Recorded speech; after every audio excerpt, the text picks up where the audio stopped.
I have collected all evidence. ಸೇರಿಸಿದ್ರೆ fine, will leave it. ಯಾಕಂದ್ರೆ you have a second chance to flourish in your own. In example, ನಾನು ಕೋರ್ಟ್ಗೆ ಹೋದೆ ಅಂತ ಇವಾಗ ನಾನು ಅಡ್ವೊಕೇಟ್ ಇಂದ ನಾನು ಖರ್ಚಿಲ್ಲ.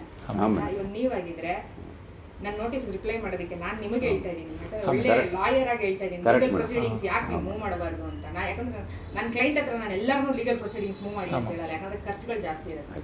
5,000 ನೋಟಿಸ್ ರಿಪ್ಲೈ ಮಾಡ್ಬೇಕಾ, ಕೋರ್ಟಲ್ಲಿ ನಾನು ಕೇಸ್ ಇನಿಷಿಯೇಷನ್ ಮಾಡ್ಬೇಕಾದ್ರೆ ಲಾಯರ್ನ ಹೇರ್ ಮಾಡ್ಬೇಕಾ, 5 to 6 years ಕೇಸ್ ನಡೆಯುತ್ತಾ, 10,000 ಅಂದ್ರೂ 60,000 ಮುಗೀತಾ ಅಲ್ಲೇ ಲೀಗಲ್ ನೋಟಿಸ್ ಸೇರಿ.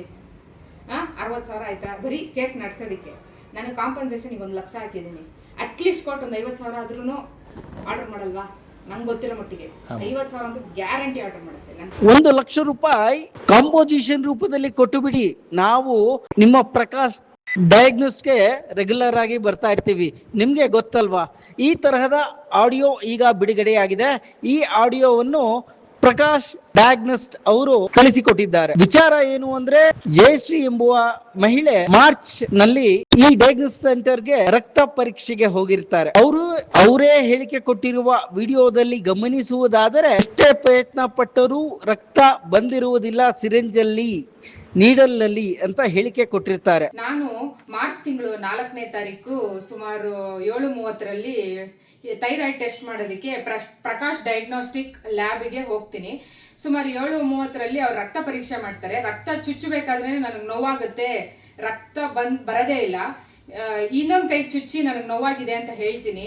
ಅವಾಗ ಅವರು ತಿರ್ಗಾ ಇನ್ನೊಂದ್ಸತಿ ಅದೇ ನೀಡಲಿಂದಾನೇ ಚುಚ್ತಾರೆ. ಒಂದು ನೀಡಲ್ ವೇಸ್ಟ್ ಮಾಡೋದಕ್ಕೋಸ್ಕರ ನೋಡ್ಕೊಂಡು ಆ ಲ್ಯಾಬ್ನವರು ನನಗೆ ಚುಚ್ಚಿದ್ರಿಂದ ಎಡಗೈ ನೀಲ್ಗಟ್ಟು ಬಿಡುತ್ತೆ ಸಂಜೆ ಅಷ್ಟಲ್ಲಿ. ಆದ್ರೆ ಈಗ ಆಸ್ಪತ್ರೆ ಅಥವಾ ಇದೇನು ಡಯಾಗ್ನಾಸ್ಟ್ ಇದೆ, ರಿವೀಲ್ ಮಾಡಿರುವ ವಿಡಿಯೋ ಪ್ರಕಾರ ಸಿಸಿ ಕ್ಯಾಮೆರಾದಲ್ಲಿ ಕೇವಲ 30ರಿಂದ 35 ಸೆಕೆಂಡ್ ನಲ್ಲಿ ಅವರ ರಕ್ತ ಪರೀಕ್ಷೆಗೆ ಬೇಕಾದಷ್ಟು ರಕ್ತವನ್ನು ತೆಗೆದುಕೊಂಡು ಅವರನ್ನು ಕಳಿಸಿಕೊಟ್ಟಿದ್ದಾರೆ ಎಂಬ ವಿಡಿಯೋ ಡಯಾಗ್ನೋಸ್ಟ್ ಅವರು ರಿವೀಲ್ ಮಾಡಿದ್ದಾರೆ.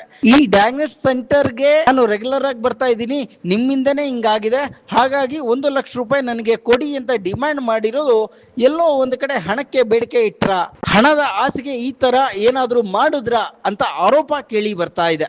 ಆದರೆ ಇದರ ಬಗ್ಗೆ ಪ್ರಕಾಶ್ ಡಯಾಗ್ನೋಸ್ಟ್ ಅವರು ಒಂದು ಕ್ಲಾರಿಟಿ ಕೊಟ್ಟಿದ್ದಾರೆ. ಆ ಕ್ಲಾರಿಟಿ ಏನು ಅಂತ ನೋಡೋಣ. ನಮಸ್ತೆ, ನಾನು ಪ್ರಕಾಶ್ ಎಂಜಿ, ಪ್ರಕಾಶ್ ಡಯಾಗ್ನೋಸ್ಟಿಕ್ ಲ್ಯಾಬೊರೇಟರಿಯ ನಿರ್ದೇಶಕ. ನಮ್ಮಲ್ಲಿ ಜಯಶ್ರೀ ಅನ್ನೋ ಮಹಿಳೆ ಬಂದು ಥೈರಾಯ್ಡ್ ಟೆಸ್ಟ್ ಮಾಡಿಸ್ಕೊಂಡು ಹೋಗಿರ್ತಾರೆ. ಅದಾದ 3 ದಿನಗಳ ನಂತರ ನಮಗೆ ಡಿಮ್ಯಾಂಡ್ ಮಾಡ್ತಾರೆ, ನಮಗೆ ಥ್ರೆಟ್ನಿಂಗ್ ಕಾಲ್ಸ್ ಮಾಡ್ತಾರೆ. 1 ಲಕ್ಷ ರೂಪಾಯಿ ನೀವು ದುಡ್ಡು ಕೊಟ್ಟಿಲ್ಲ ಅಂತಂದರೆ ನಾನು ಮೀಡಿಯಾಗೆ ಹೋಗ್ತೀನಿ, ಅಲ್ಲಿ ಕಂಪ್ಲೇಂಟ್ ಮಾಡ್ತೀನಿ, ಇಲ್ಲಿ ಕಂಪ್ಲೇಂಟ್ ಮಾಡ್ತೀನಿ ಅಂತೇಳಿ ಸುಮಾರು 2-3 ಟೈಮ್ ನಮಗೆ ಥ್ರೆಟ್ನಿಂಗ್ ಕಾಲ್ಸ್ ಕೂಡ ಬರುತ್ತೆ. ಅದು ಯಾವುದೇ ಕಾರಣಕ್ಕೂ ನಮ್ಮ ಕಡೆಯಿಂದ ತಪ್ಪಾಗಿಲ್ಲ ಅಂಥೇಳಿ ನಾವು ಸಮಜಾಯಿಸಿ ಕೂಡ ಕೊಟ್ಟರು ಕೂಡ ಹೋಗಿ ಬ್ಯಾಡ್ರಳ್ಳಿ ಸ್ಟೇಷನಲ್ಲಿ ನಮ್ಮ ಸಿಬ್ಬಂದಿ ಮೇಲೆ ಕಂಪ್ಲೇಂಟ್ ಕೂಡ ಮಾಡ್ತಾರೆ.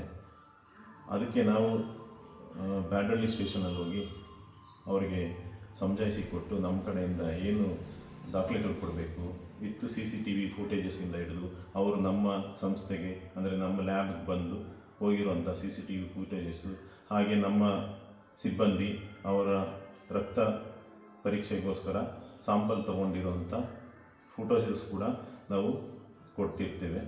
ಇವರು ಮಾಡ್ತಿರೋಂಥ ಆಪಾದನೆಗಳಲ್ಲಿ ಯಾವುದೇ ರೀತಿ ಹುರುಳಿರುವುದಿಲ್ಲ. ದುಡ್ಡು ಕೊಟ್ಟಿಲ್ಲ ಅನ್ನೋ ಒಂದೇ ಒಂದು ಕಾರಣಕ್ಕೋಸ್ಕರ ಡಿಮ್ಯಾಂಡ್ ಮಾಡಿದ್ರು. ನಾವು ಯಾವುದೇ ರೀತಿ ತಪ್ಪಾಗಿಲ್ಲ ಅಂಥೇಳಿ ಸೇವಾ ಮನೋಭಾವದಿಂದ ನಾವು ಕೆಲಸ ಮಾಡ್ಕೊಂಡು ಬರ್ತಿದ್ದೀವಿ. 6 ವರ್ಷದಿಂದ ನಾವು ಕೂಡ ಈ ಸಂಸ್ಥೆ ನಡೆಸ್ಕೊಂಡು ಬರ್ತಾಯಿದ್ದೀವಿ. ಇಡೀ ಮಾಗಡಿ ರೋಡಲ್ಲಿ ನಮ್ಮದು NABL ಅಕ್ರಿಡಿಟೆಡ್ ಲ್ಯಾಬೊರೇಟರಿ ಆಗಿರುತ್ತೆ. 90 ಭಾಗ ಮಹಿಳಾ ಸಿಬ್ಬಂದಿನೇ ಇದ್ದಾರೆ. ಎಲ್ಲ ಕ್ವಾಲಿಫೈಡ್ ಟೆಕ್ನಿಷಿಯನ್ಸ್ ಇಟ್ಕೊಂಡು, ಸಿಬ್ಬಂದಿ ಇಟ್ಕೊಂಡು ನಾವು ಸಂಸ್ಥೆ ನಡೆಸ್ತಿದ್ವಿ. ಇವರು ಮಾಡ್ತಿರೋಂಥ ಆರೋಪಗಳಲ್ಲಿ ಯಾವುದೇ ರೀತಿ ಉರುಳಿರುವುದಿಲ್ಲ. ಇನ್ನಷ್ಟು ಹೆಚ್ಚಿನ ಮಾಹಿತಿಗಾಗಿ ಫಾಲೋ ಮಾಡಿ ಬ್ರಿಗೇಡ್ ನ್ಯೂಸ್ ಕನ್ನಡ.